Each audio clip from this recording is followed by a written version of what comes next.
గౌతమ్ చాలా వరకు నిన్నటి నుంచి వస్తున్నాను. గౌతమ్‌ది స్ట్రాటజీ లేకపోతే వైల్డ్ కార్డ్ ఎంట్రీస్ వచ్చిన వాళ్ళలో ఎవరైనా ఇప్పటి వరకు ఎలిమినేట్ అవ్వాల్సిన వ్యక్తి టాప్ అంటే డైరెక్ట్ విన్నర్ అయ్యే ఛాన్సెసే ఉన్నాయి. అంతలా గేమ్ ఆడడానికి కారణం ఏంటి? ఇది కేవలం గౌతమ్ స్ట్రాటజీ అని చాలామంది అంటారు.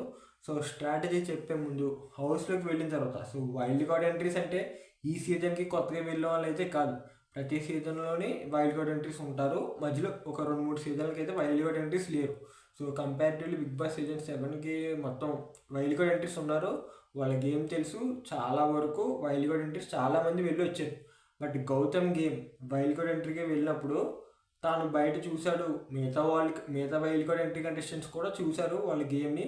బట్ గౌతమ్ అనలైజ్ చేసి ఇలా గ్రూప్స్ ఉన్నాయి, వీళ్ళ నిఖిల్ వాళ్ళ గ్రూప్ ఉంది, వీళ్ళ స్ట్రాటజీగా గ్రూపిజం అంటే జనాల్లోకి వెళ్తుంది అని ప్లానెడ్గా ప్రిపేర్ అయ్యి వచ్చి కావాలనే ఇలా ఇండివిజువల్గా ఉన్నట్టు యాక్ట్ చేస్తూ ఇలా చేస్తున్నాడని చెప్పి ఇది ఒక స్ట్రాటజీ అని చాలామంది అంటున్నారు. సో అంటే బిగ్ బాస్లో ఫేక్ చేయడానికి అవ్వదు, ఏదో సిచ్యువేషన్లో బయటకు వచ్చేస్తుంది. సో మ్యాక్సిమం అది ఒక స్ట్రాటజికల్ మూవ్ అనొచ్చు, కానీ మొత్తం స్ట్రాటజీ అని చెప్పాము. ఒక స్ట్రాటజీ అనేది ఒక మంచి స్ట్రాటజీ, ఎందుకంటే ఎలిమినేట్ అవ్వాల్సిన వ్యక్తి టాప్లోకి వెళ్ళి కూర్చున్నాడు.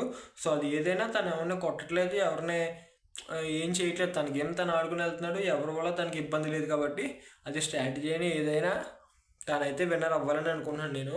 సో నాకు తెలిసి స్ట్రాటజీ అయితే కాదు. సో ఇండివిజువల్గా ఆడడం వల్లే జనాలకి అంతలా నచ్చుతున్నాడు. సో నిఖిల్ వాళ్ళు గ్రూప్గా ఆడుతున్నారు, నామినేషన్స్లో కానీ ఏదైనా గ్రూప్గా చేస్తున్నారు కాబట్టి వాళ్ళకి అంతే.